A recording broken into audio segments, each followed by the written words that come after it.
So I'm sitting here with Robben Ford here in Brisbane, or Brisbane Vegas as we sometimes refer to it as. And you've just been on tour with the 50th anniversary Cream music tour. That's right, yeah. And this is the last night in Australia of the tour. How's it been for you? It's been good. It's been quite a little journey here, and everything is very well handled. And the music is something that I've loved since I was 15 and been heavily influenced by. So it's really kind of great to revisit this music in this way. Actually go out and play it. I never thought that would ever happen, and so it's great to have this experience and be able to find that this music still stands up. I mean, those first records by Cream were fantastic records. The music is great music, and it stands up today. So great. I know this is not your first time to Australia because I saw you at Byron Bay Blues Fest in 2014.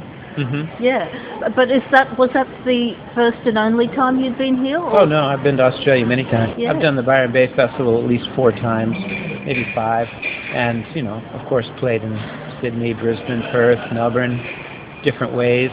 You and I have a mutual friend in Gary Malabar.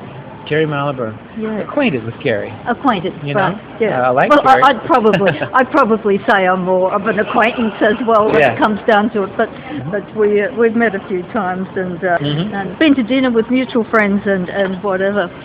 So, what has the highlight of the tour been for you so far?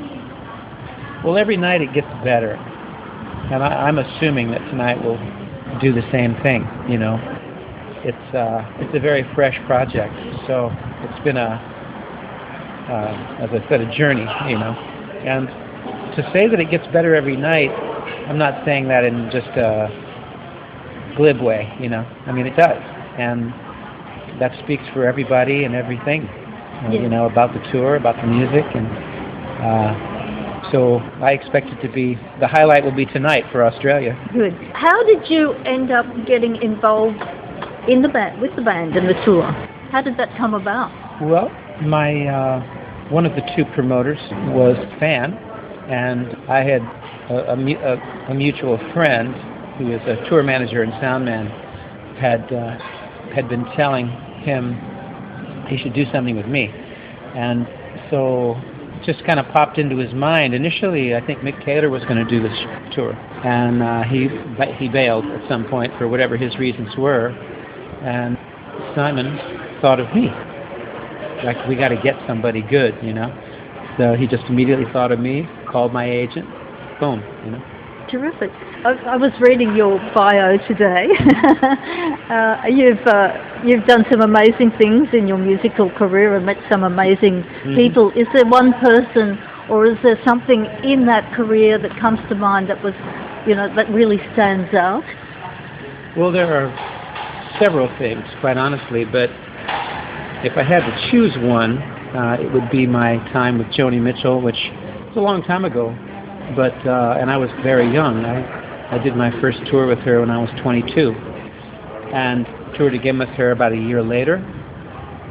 Worked on 2 different records with her, and during that period of time, I learned more during that 2 years than at any other period in my life, certainly before, and it's been a long career since then.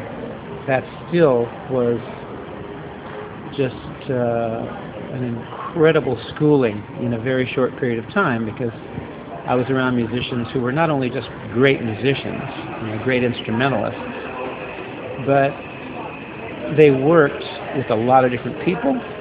They worked in the studios. Tom Scott, in particular, was a composer, arranger. So there were all these skills, and it's really, it can be uncommon, to be exposed to that much music, such a broad variety of musics and artistry. And there are many people who are in one band their whole life, and really don't even play with other people that much, Maybe somebody sits in, But you really have a limited range in those cases, So it was just an incredible good fortune, to be around these people an artist like her, I mean, she's the cream of the crop, you know. Joni Mitchell, there's no higher artist, certainly in, quote, pop music, which is a terrible term to use for her. But no one can find a different one, so. Folk, I don't know what, you know, jazz. So anyway, yeah, working with her, working with the musicians in that band for 2 years was just an incredible learning experience that I'll always cherish, I should say, you know. Certainly not forget. Now, in life, or music, or both, what would be the best advice you would give? Well, you know, there are two sides to it, you know. There's the music side and there's the professional side. And it is rare when music and art, shall we say, art and commerce, you know, really meet up in a happy place, you know. Very rare when that happens. So, especially today, the way everything has changed so much in terms of how music is listened to, how it's sold, how it's purchased. A person has to just be really smart, you know. So I think right now I feel like that's what I would like to tell younger people is it's really up to you on just about every level. There are very few people out there who are ready, willing, or able to help you. And so you can't just be a musician and expect the rest to come.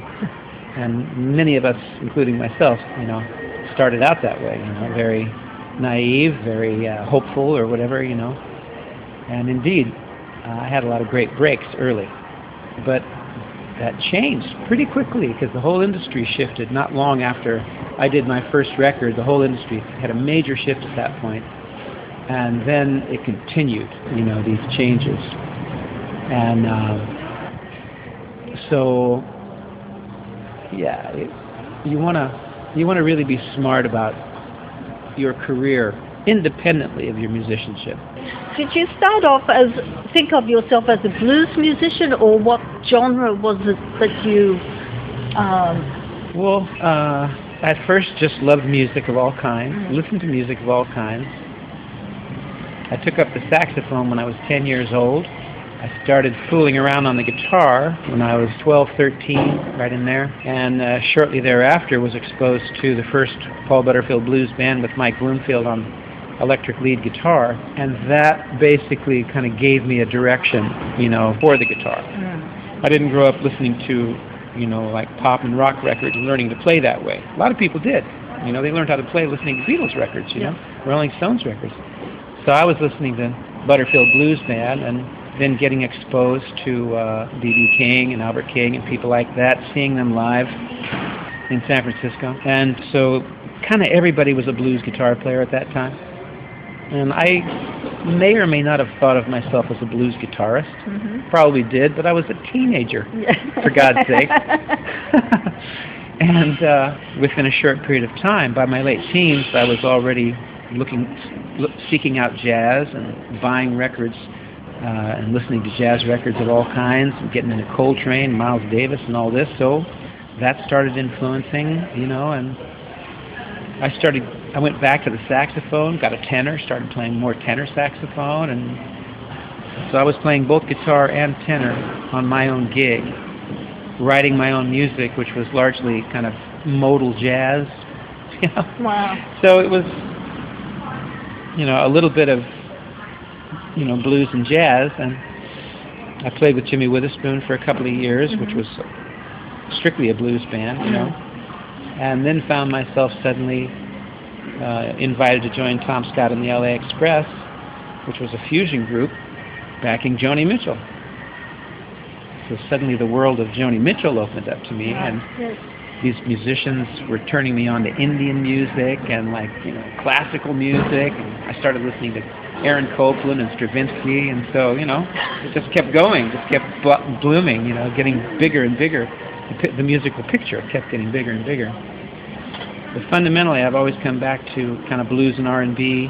I like to improvise. I do listen to jazz records still, but mostly I spend my creative time writing songs and coming up with something for my band to play.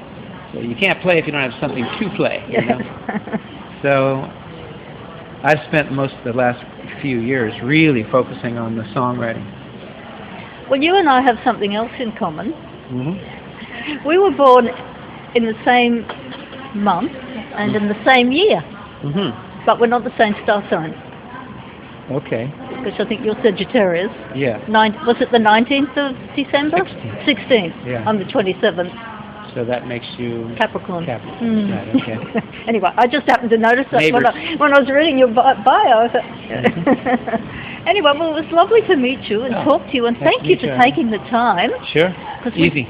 We didn't get to do that at Byron Bay Blues Fest, Mhm. although I did interview a lot of people, and I've just come back from this year's Byron Bay Blues Fest, Uh-huh. and I met some fabulous people. I interviewed Booker T and Oh, yeah. Tom Johnston from the Doobie Brothers, and Vintage Trouble, the whole band, Vintage Trouble. And I don't know that group. Don't you? No. Oh, okay. Where are they from? I think they're based in California, but Okay. they did tour with the Rolling Stones at one stage, I think, or the. Oh, I think I know who they are. You know who I'm talking about It's a now? quartet. Yeah. Yeah, Yes. guitar, bass, drums, Yeah, singer. yeah. And he's a real Yeah. Very Dynamo.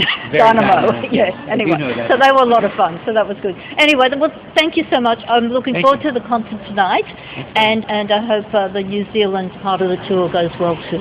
I'm sure. Thank you. All righty.